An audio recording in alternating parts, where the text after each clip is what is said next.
Happy Friday, everybody. Thank you so much for tuning in. This is Nip Talk, and we're back after a week off, and we're ready to go. In today's episode, first off, the CDC just issued a travel advisory for people going to Mexico to have surgery. I'm going to tell you why. Next, are abortion bans in states going to cause a doctor shortage? We're going to talk about that. Lastly, there's a new scam out there targeting kids, and it's causing suicide, and we're going to tell you what you need to know. It's coming up right now. Live from Lincoln Center in the heart of the Dallas Metroplex, this is Nip Talk, an honest and uncensored show about plastic surgery, health, beauty, and lifestyle, with your host, plastic surgeon Dr. Bruce Hermann, and your co-host, entrepreneur and social media influencer Sarah Bennett. Now it's time to discuss the good, the bad, and the ugly of the topics everyone is talking about. It's time for Nip Talk.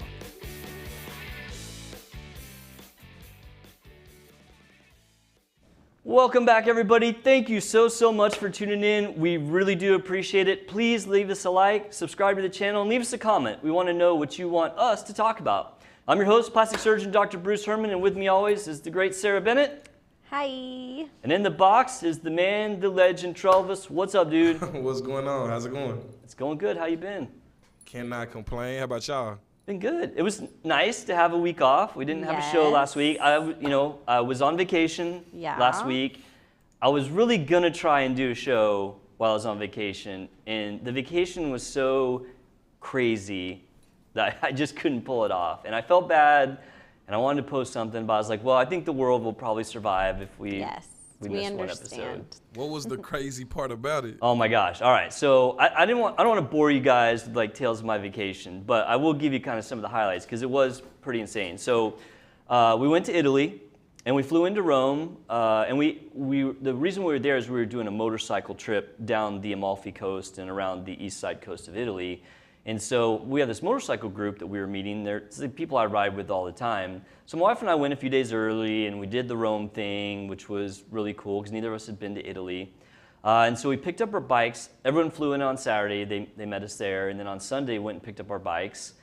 And there was 10 of us riding. Well, 11 actually, because my wife, Cindy, was riding on the back with me. And she was the only girl that went. She was supposed to ride with the wife of one of the other guys who was going, but then that other girl backed out like at the last second. Yeah. And so Cindy kind of was like, well, what am I going to do? And she decided she was going to ride with me, which I thought was super cool. I was a little surprised when she said she wanted to do that, but it ended up being awesome. But riding a motorcycle in Italy is not like riding a motorcycle in the United States. It was very adventurous. First off, the roads are super narrow. I mean, super narrow, especially like in the towns. And so you constantly are having to watch out for things like on the side or other vehicles. Also, a lot of the roads in the smaller towns are cobblestone. Even some of the ones in Rome are cobblestone. And like riding a motorcycle on cobblestone sucks. Like it's not flat. Like I remember riding a bicycle on rocks or pebbles. Yeah, it sucks big time. We caught rain every single day. So you get wet cobblestone, like it's even slippery, even worse. Oh, wow. And then there's a whole lot of like incline declines in the town. Oh yeah, for sure. So the riding is like super technical. Plus the roads aren't very well marked, you know. And so in the first day there was 3 or 4 crashes in our group. Yeah, like it was crazy. Plus some of the guys, and these are all pretty experienced. But you didn't have a crash. Huh? You didn't have a crash? We were one. So there was 10 motorcycles. We were one of 4 motorcycles that never crashed. Nice. Yeah, which is good. Plus, I had a passenger, which makes it even harder. It's much harder to ride with a passenger than by yourself. So I was pretty happy with that. You're professional. Right, I'm doing good. But yeah, and these are good riders. But the thing was, I mean, part of it was some of these guys rented bikes that they weren't used to. I rented the exact bike I owned, which was so smart because I didn't have to get adjusted or anything.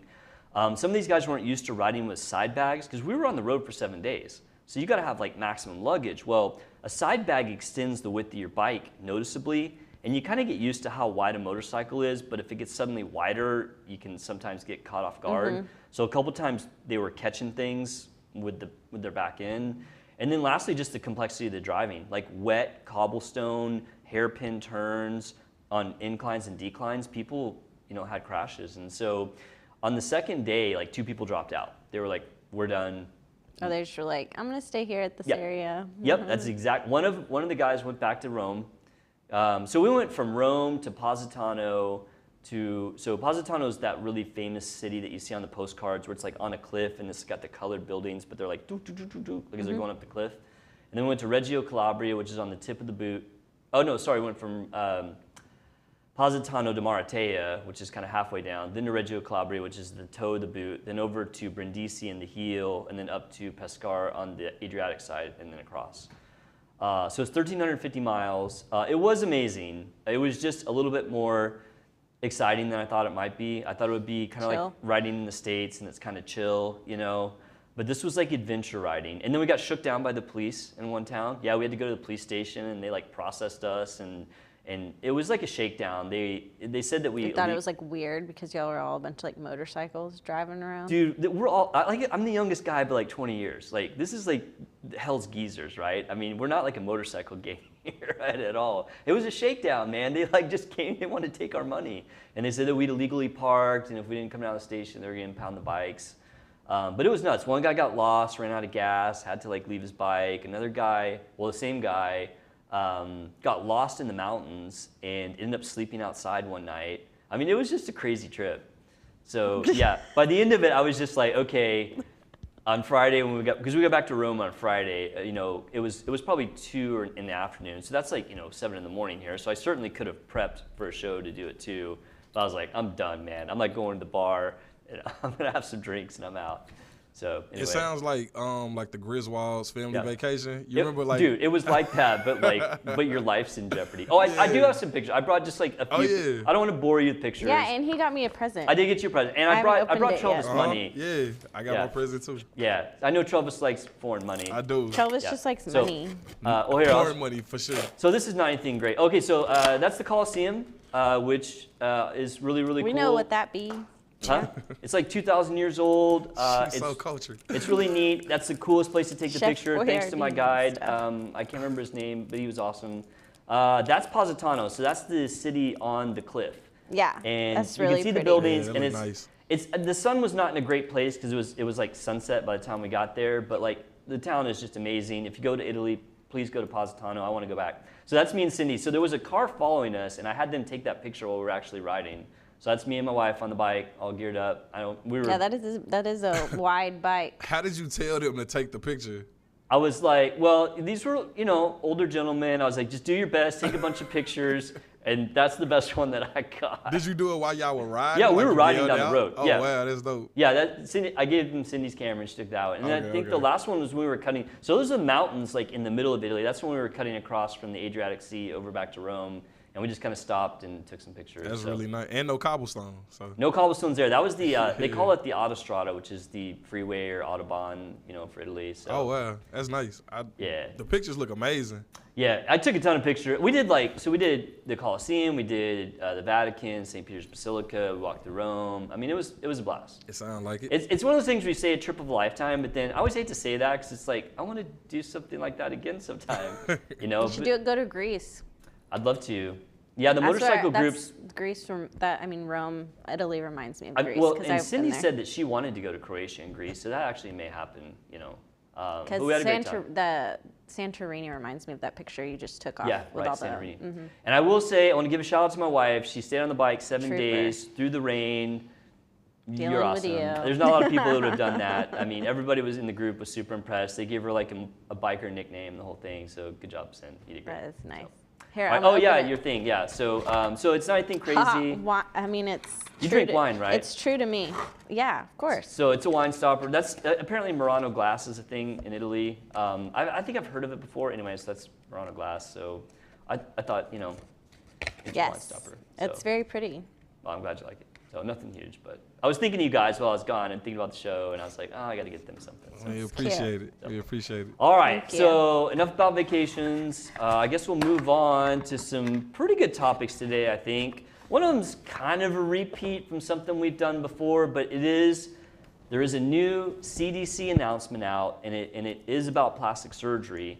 And it's because there's kind of been I don't want to say a pandemic, but a rash of pretty rare fungal meningitis infections that have popped up. And because that's kind of a really rare occurrence, like usually it's viral meningitis and occasionally bacteria, but fungal meningitis is rare, they kind of trace them all back to this plastic surgery clinic in Matamoros, Mexico.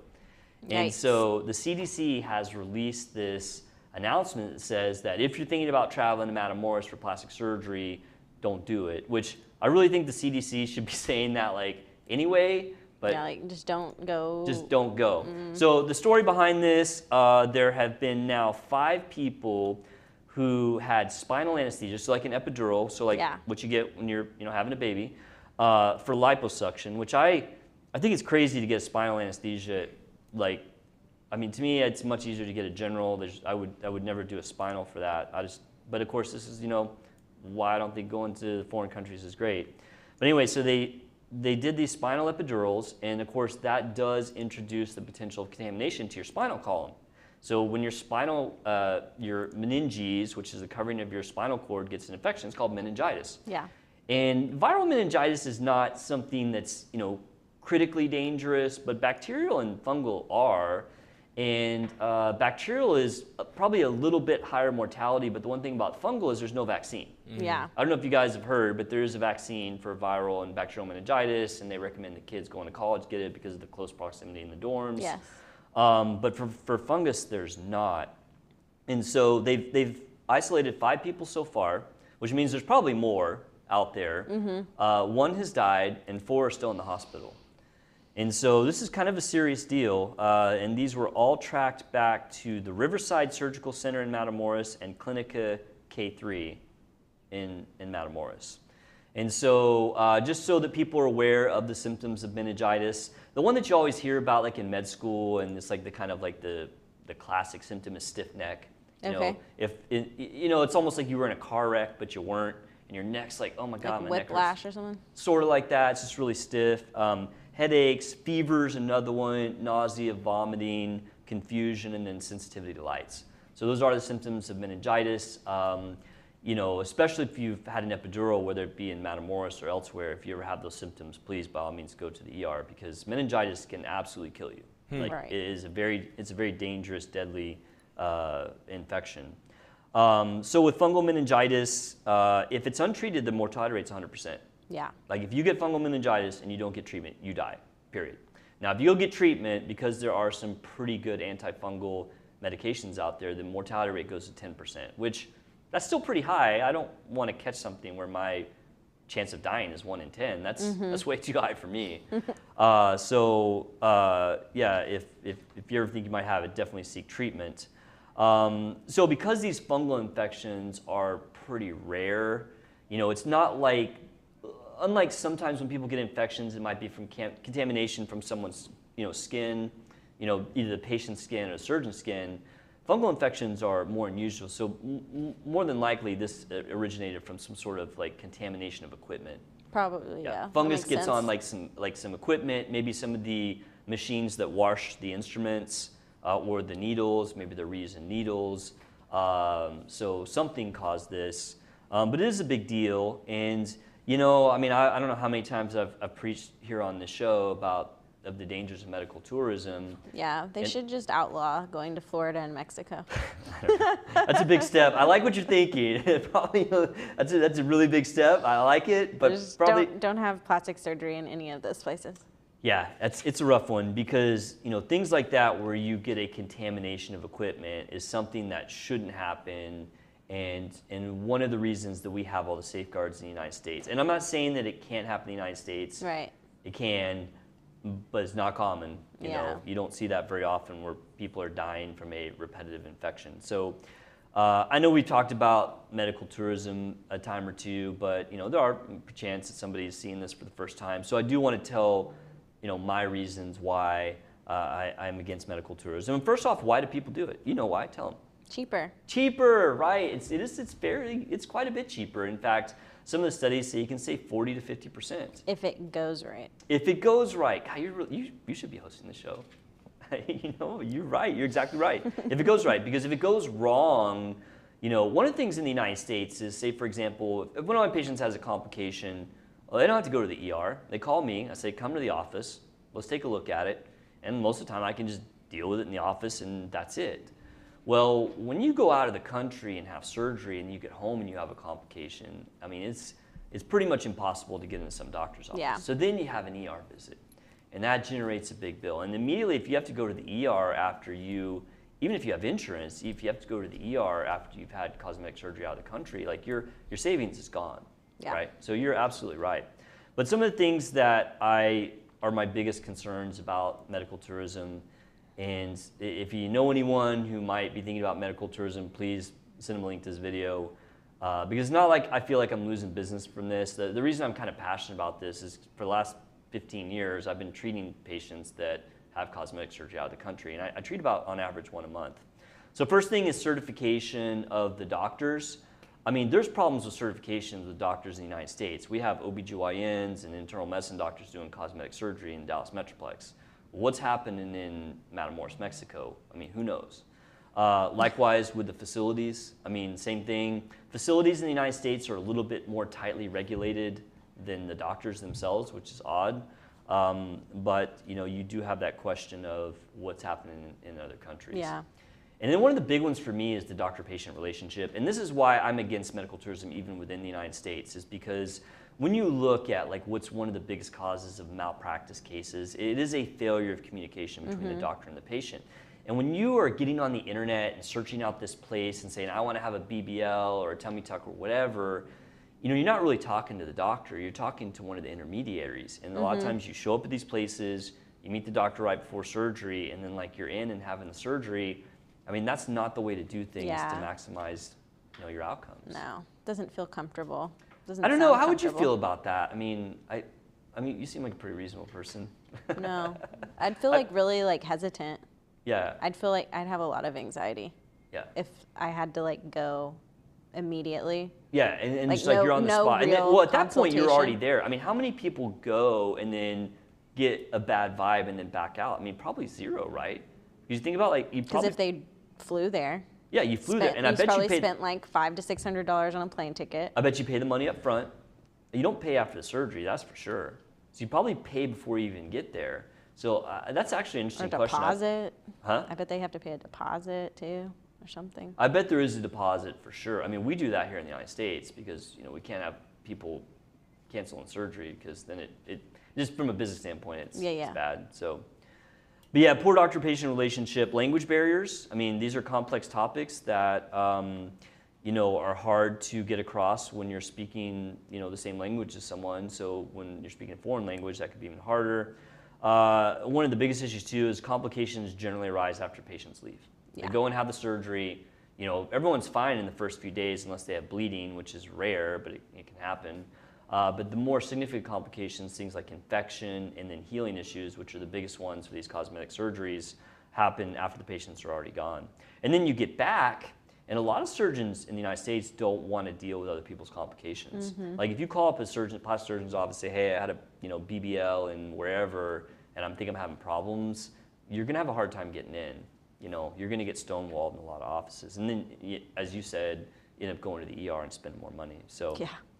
So, I mean, this is, I guess for people in Texas, this is noteworthy. I mean, I think there probably are a fair number of people in Texas that do go to Matamoros for surgery. Be very, very cautious. I mean, my advice is don't do it 100%, but now even 150%. I mean, there's some contamination going on with fungal meningitis. It's bad enough that the CDC sent something out. I actually got an email from my hospital talking about this. Yeah. So it's big enough that it's getting disseminated in a lot of like different ways. So I've always said don't do medical tourism. Here's another reason: definitely don't do it now. Yeah, don't do it. Don't do it. Say no. So anyway, all right, moving on. So this is we're starting to do more controversial topics. We may catch flack. As we should. I think it's good to talk about it. So. I don't know if you guys follow the news really closely. There's been a lot about abortion lately. And so, probably one of the worst things we could ever dive into. But, I mean, this does revolve around doctors. And so I just want to take an honest look at this because there's been some articles came out this last week that says that in the states where there are either full abortion bans or partial abortion bans, that they feel that there's going to be a doctor shortage. And it's kind of interesting, you know, and I'm going to go through all this data, because when I read this, I was like, nah, that's not going to happen. But when you read the data, it does kind of show like maybe a pattern towards that. Okay. So I think it's important because there is doctor shortages in the United States. Did you guys know that? Yeah? No? I did not know that. Yeah, there are, and it depends on the specialty. There's not really a shortage of plastic surgeons, but there are specialties, and OBGYN is one of them. There are areas of the country where OBGYNs are scarce. There's not enough OBGYN doctors to service the population of these, you know, small and middle towns, and so that's where things like midwives, Yes. you know, become important. Sorry, I had like a senior moment. I was about to You're about to interrupt you. Thank and you. Say it. You jumped I in knew what you were anytime. looking I was for. like, what are those people What are those that they're kind of like peoples? OBs, but they're kind of like a nurse? Sorry, I hope that's not insulting the midwives. You guys do a great job. But there is a doctor shortage, and so if you thought that laws were making that worse, then I do think that that's worth discussing. And when I first heard this, I was like, why? Wow, what? How is this possible? So this all comes from a recent study conducted. This was done after the June 2022 Supreme Court Dobbs decision that basically overturned Roe versus Wade. And so, I mean, and this study is not like some, you know, huge monumental study. It was basically a survey is what it was. It was done out of Emory, I believe. And what it is, it asked 500 medical students in 32 different states, which most of them were women, what their thoughts were about the new abortion laws, you know, the really restrictive ones in certain states, and whether that was going to affect their decisions in a few different questions. And Travis, I think I got a slide. Yeah. So one of the questions was, you know, is this going to affect which residency you're going to apply to? Which I guess they're thinking there is maybe people may go into OB-LET. I don't know what that, I mean, now to me that one was insignificant. The second one was kind of the important one is this one going to affect the state of the residency program in which you apply? Meaning, if you are going into OB and you're going to a state that is really restrictive, are you going to be less likely to want to go there? And 77% said that access to abortion care would influence the residency choice of their state. And the last one is where do you want to raise a family there? I think what they're kind of trying to get at there is a lot of residents end up staying in the state that they trained in. Mm-hmm. And so it's kind of an indicator, like if you get like a lot of people wanting to go to a certain state and a certain specialty, then you end up having a lot of those people stay. Not all of them. I was one of the people. I did residency in Kentucky, Tennessee, and then Michigan. So the decrease in OBGYNs, is that what we're talking about, right? Yeah? Or just doctors in general? Yes, yes. Okay. So they're saying that it's going to go down if there is a strict abortion? Yeah, that's right. Okay. That's what they're saying. Okay, that's the theory. And when you look at that survey that says that 77% of medical students would potentially downgrade a choice based on the state being, you know, restrictive about abortion, it does set off a little alarm bell because there's already doctor shortages, and we don't, you know, necessarily want people to be influenced to go away from certain states. Okay? Yeah. When I first saw that, I was like, I don't know. I mean, I'm not really sure that there's any kind of smoking gun here. I mean, people will say that everything influences their decision about residency. I mean, if you ask me when I was applying for residency, my number one thing was, well, it was kind of a toss-up between what's the best program I can get into and what city doesn't suck really badly. Yeah. And those are my two criteria. And, you know, me and my wife were couples matching. So, I mean, there was like a million different things that went into, you know, how we ranked our programs. I can't say that, I mean, I guess abortion was still completely legal at that point. I can't remember. I think it was. I think some states were more restrictive, but that wouldn't have been in my kind of thought process personally. My wife, who is an OBGYN, I mean, she's never mentioned that. When she was doing OB, she never did abortions. And that's one of the reasons that I wasn't like, super impressed by that data, because, I mean, I don't know if you know, I mean, what percentage of OBs do you think do abortions? I know I'm always putting you on the spot here, and there's no right or wrong answer. I don't know, like 20%? You're close, 10%. It's pretty low. My wife has never done an elective one. I mean, of course, you have to do ones for, fetal demise or whatever, right? Yeah, the ones that are like terminal. Yeah. Elective ones, I mean, there's very few people that do them. Well, not very few, like 10%. And it varies by state. Some states have more, some have less. So I found that the data is like, well, okay, I'm not really sure that that's going to make a big difference. But there was some more data that followed that. And the next data was that OB applications are decreasing. That's one of the things that's worrisome, is there's less people wanting to go into OBGYN. And I think the reason for that mostly is that it's a rough specialty. I mean, you're up at night, you're taking call. It's very high stress because babies can, get into trouble very quickly during delivery. Moms can get into trouble very quickly during delivery. There's a super high risk of lawsuits in OB. And when you combine all those things together, I mean, there's a pretty high burnout. And my wife's one of those people. She did OB for 4 or 5 years, and she's like, I'm done.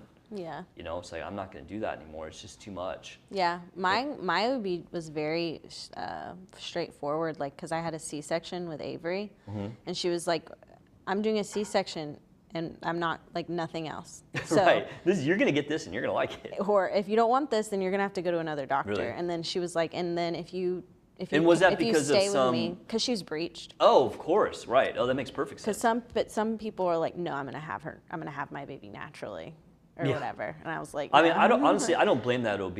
I mean, But then there's there's some doctors that, like, once you have a C-section, they'll let you have a VBAC. It's called vaginal birth after C-section. Yeah, they'll do that. But then this one, she was like, no, you will always have a C-section after this. I don't think my wife ever did VBACs. Because that is risky. Yeah, you could die. Yeah, she's very like, you're not. I'm never going to put you at risk, because then I'm at risk. Right, exactly. I mean, it makes sense. So OB applications are down.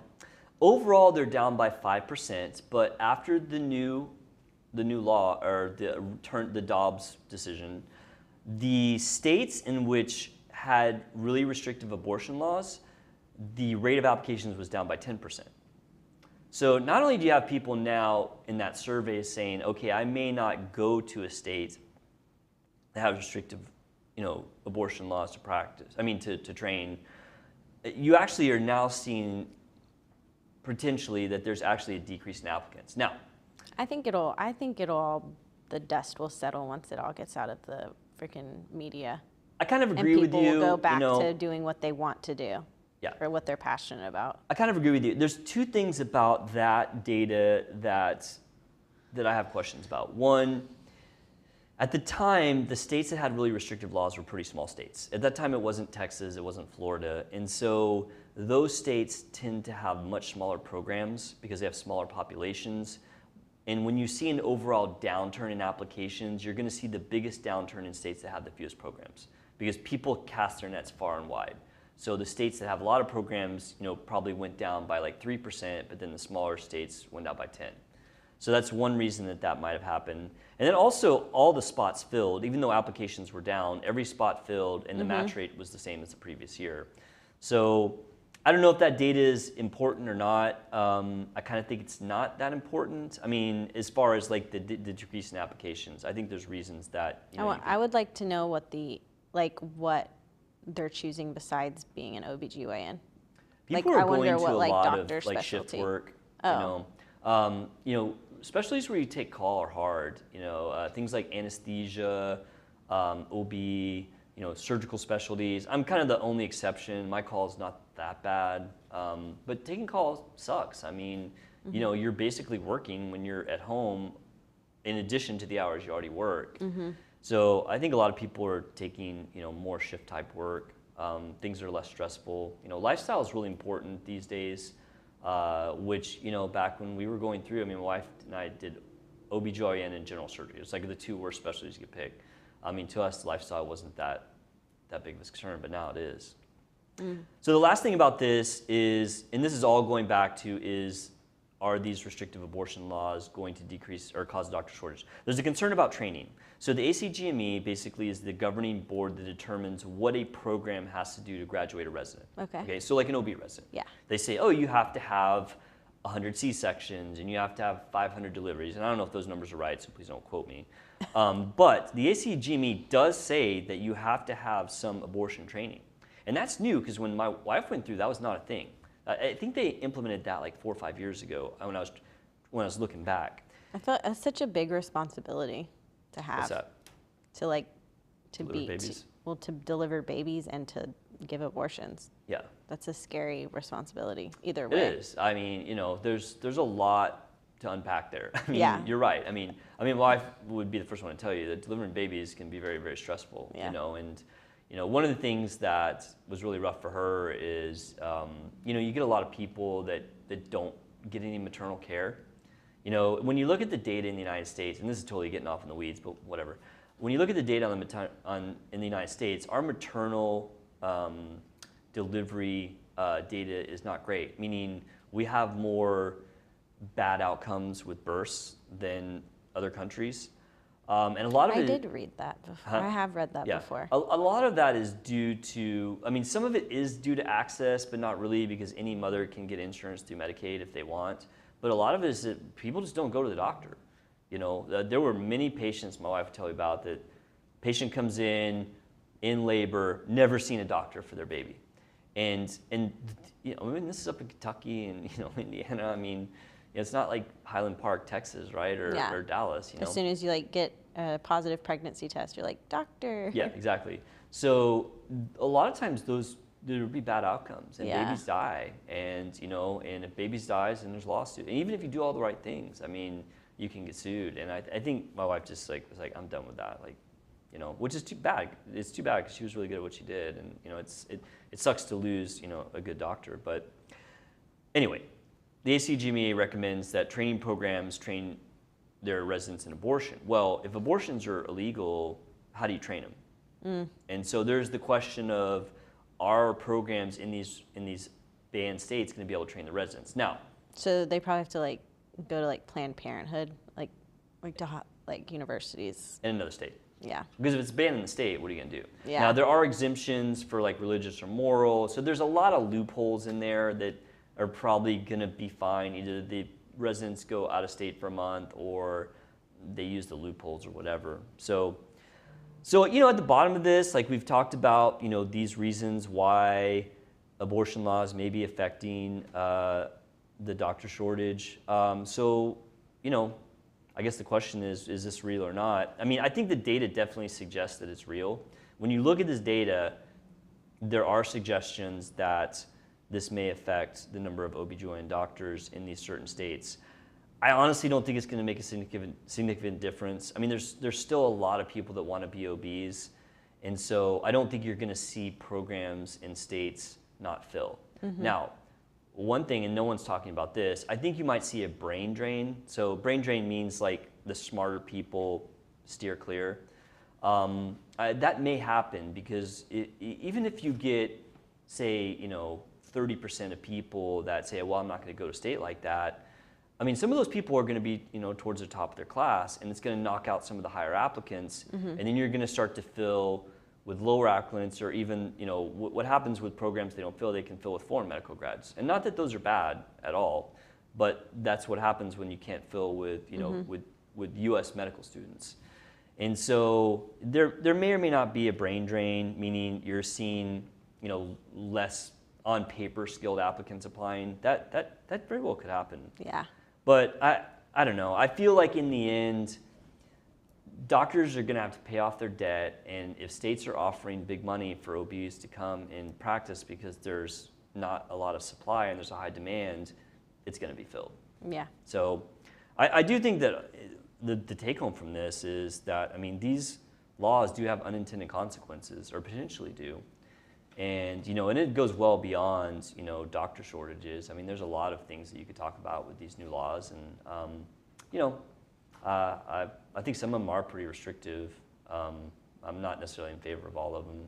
Yeah. For sure. When I look at the data on like, abortion, like, because I don't know, it's such a hot button topic, and you think it's like 50-50. It's really not. We talked about another hot topic the last time, transgender. Oh, I know. Yeah, right. Those are like those That's two back things. in the news again, yeah, too. those. I mean, well, when do we elect a new president?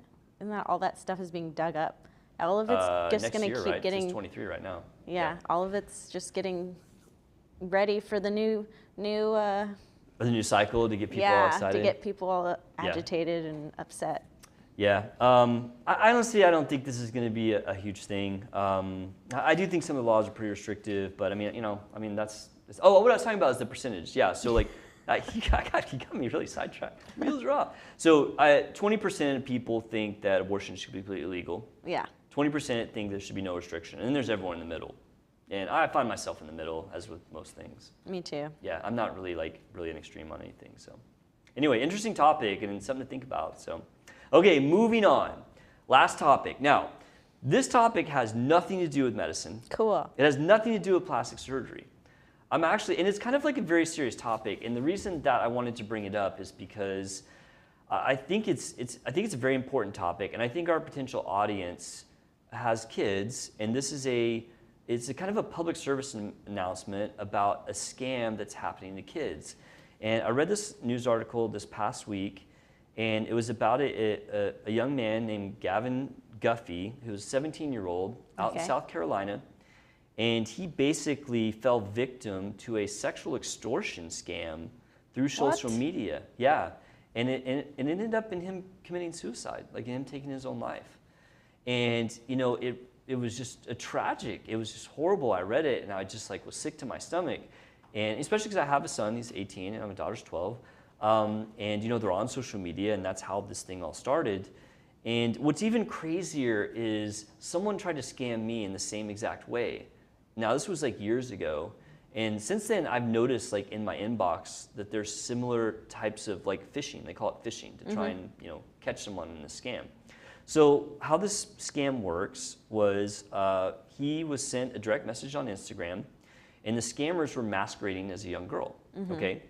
And they basically sent him a nude photo of some random person. young girl, and said, "I want you to send similar photos." Well, he did that, all right? And what they do is they trick kids into feeling safe by using things like vanish mode and those kind of things. But you can always record software, right? And kids are really at risk for this because, and he was a young adult. I think he was 17, almost 18. But kids don't think about consequences like adults do, and they're more impulsive.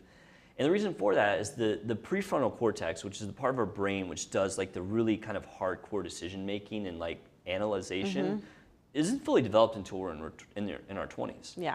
So when you're a late teenager, really your ability to reason things out is not as good as it's going to be. Yeah. And so he sent the photos to them, and they said, "Hey, if you don't give us money, we're going to release these into the public. We're going to put these out there that this is you," or maybe his face. The photos weren't released or whatever he sent, but they said, "We're going to send this to everyone in your contacts list if you don't pay us money."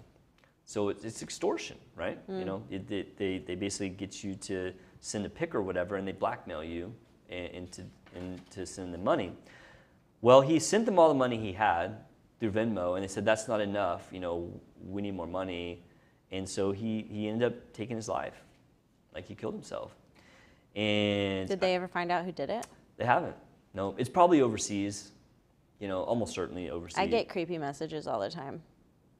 It might be people doing the same thing because they don't. Well, if it's on social media, then they're going to know if you're a male or female, most likely, unless you have an anonymous account. So they do target young men, and this is a big thing. So in 2022, so last year, there were 7,000 reports of sexual extortion schemes reported, of which half of them there were victims. Meaning, half of the people said that someone was trying to extort them, but they didn't send them anything, and the other half, 3,500, did. But how many out there probably happened that you don't know about? There's probably 10,000, 20,000 more, and there's been at least a dozen suicides in a year from these these sexual extortion things. So yeah, it's really just tragic, and I hate scammers so much, and for them to do something like that to a young adult, it just makes me sick. So this was like a non-medical, non-plastic surgery, but this is happening because it happened to me. So, and I didn't do it. I mean, I'm the most cynical person in the world. I think that if Jesus came here, I think he'd trying to scam me out of something. Like, I don't trust anyone. Yeah. So let me throw up that first pic there. So these are just the things I've gotten the past 2 months. And these are on my cell phone. I couldn't even list all the ones I got on social media because just like you have pretty big social media accounts. So my DMs are just full. But these are just phishing. Like, hey, I have my number in your address book, but don't remember who you are. Do we know each other? Would you like to get a cup of coffee at noon? Hey, I'm Luann, blah, blah, blah. Good morning, I have your number in my address book. This is Wendy, what's your name? I mean, these are total scams. And so these are just the ones I got like in the last 2 months. But 2 years ago, I was sitting at my computer and I was actually playing video games, and I was on Discord talking to my buddies, and I get this random text. So throw it up there. I don't have the whole conversation, but I don't know if you can read it, but basically it says, hey, are you Grant? I'm Mandy. I got one of these literally like 3 days ago. Really? And it was from a girl. Yeah. And she was like, hey girl, how are you? This is blah, blah, blah. And I'm like, I'm sorry. Yeah. Maybe I'm forgetting who this is, but Yeah. where do I know you from? And she goes, it's me. And then she sends me a picture of herself. Yeah, And totally. I go, ew, I don't know you. And then I blocked. So I think I wrote, what the sorry, heck? wrong number, and then it's like, oh, so cringy, blah, blah. So she sends this picture, right? And I was like laughing about this because I was on my Discord and talking. I was like, hey, I think someone's trying to scam me. So I was like playing along, and she was like, what are you into? Are you a creep? I was like, oh, I'm into devil worship and human sacrifice. Like, I was just trying to like creep this person out, Like, I literally said I'm into devil worship and human sacrifice. Like, she was not fazed, right? So I was like, okay. If I didn't know it was a scam. She's like, tell me more. Yeah, tell me more. So then she sends another picture. I can't remember.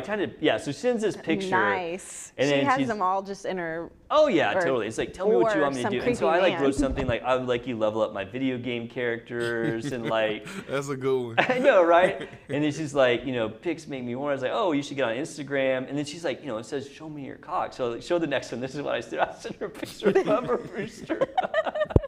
No, the picture at the bottom below it is the funniest part. Oh yeah, and she was talking about like, oh, I have Facebook, and it says, behold the field in which I grow my fucks. It is barren. And so I was just like, I just like trolling this person. And then after that, and I couldn't post what she posted because she started posting like nudes of her. Well, it wasn't her, obviously. Yeah, it was probably an old man. Yeah, it was like somebody like in a different country, probably. Like He was probably paying that girl through OnlyFans to get. But I mean, that's the scam, right? They want you to send pictures, right? Yeah. Someone tried to do that exact scam to me, and of course I'm cynical. I as get DMs like almost daily saying, I'll give you $1,000 if you send me a picture of yourself. Every day. Is that like, that's more of like a business transaction. I know, Like but if I give them a photo, they can still Right. Oh, totally. I get what they you're can saying. still They're- extort me for right. more. Yeah, I got what you're saying. Yeah. So it's like, yeah, I mean, I'm not saying you should do that. no, I would never do that anyways, but it's just like, Yeah. you I mean, really think that right. I'm that Well, okay, so like, and this is stupid. circling back to why we're talking about this. You and I, Travis. Hey, Travis, have you ever gotten any of these? Yeah, all the time. Oh, do you? Okay. So, well, I was like, I've actually had the conversation with my kids. Even my 12-year-old daughter, I was like, look, do not respond to texts or DMs in social media that you don't know. Yeah. But they I've already kind of made them cynical. They're like, yeah, it's a scam. Like, yes, it is a scam. And I told my son the same thing. And I asked him if he'd ever heard about this, and he said no. I was like, oh, really? And I was like, well, I'm doing this segment because he's 18. He's like in that age. So I'm like, dude, don't do it. He's like, yeah, don't worry, Dad. Like, I'm not. But I want people to be aware of this because when I told my wife about this, she was like, I don't know what you're talking about, right? And so, I mean, had you heard of this? No, I lit that text that I got this past like you week. weren't sure what it was, Yeah, right? I thought it was literally maybe this girl that I didn't Right, know. exactly. Because So- she said, hey, girl. People need like- to be aware because there are kids getting taken advantage of. I mean, their lives can be ruined by, putting out pictures of themselves. I mean, kids are killing themselves over this. So, you know, if you have kids or somebody you know has kids, please share this with them. I mean, you know, and we were kind of laughing. It's not really a laughing matter, but we, you know, try to make light of everything. But it's a serious deal. And, you know, this kid out in South Carolina took his own life, and there was, I think, another dozen more last year. It really is serious, and it really is happening. Like, all three of us have had people that have been trying to scam us in the similar way. So, Yeah. you know, it was a lady one time. She told me meet her in Lubbock, I think is what it was. And she was like, I would have been like, yeah, I'll meet you there. Just wait for me. Don't leave. I'll meet you there. I told her to meet me in Iowa. I was like, we can meet in Iowa and we can like do whatever. But You're like, yeah, I'll meet you there. absolutely. But yeah, I just wanted people to. I know it's not medical related, but you know, No, it's definitely something you have to watch for though. And the mental medical. Mental, right? Mental health, right? That's all right, unfortunate that's for all the I young got man. today, guys. I think there's some good topics. Everybody out there, please let us know what you think. Leave us a comment. Please leave us a like and a subscription. It does help us. We'll see you next week on Nip Talk.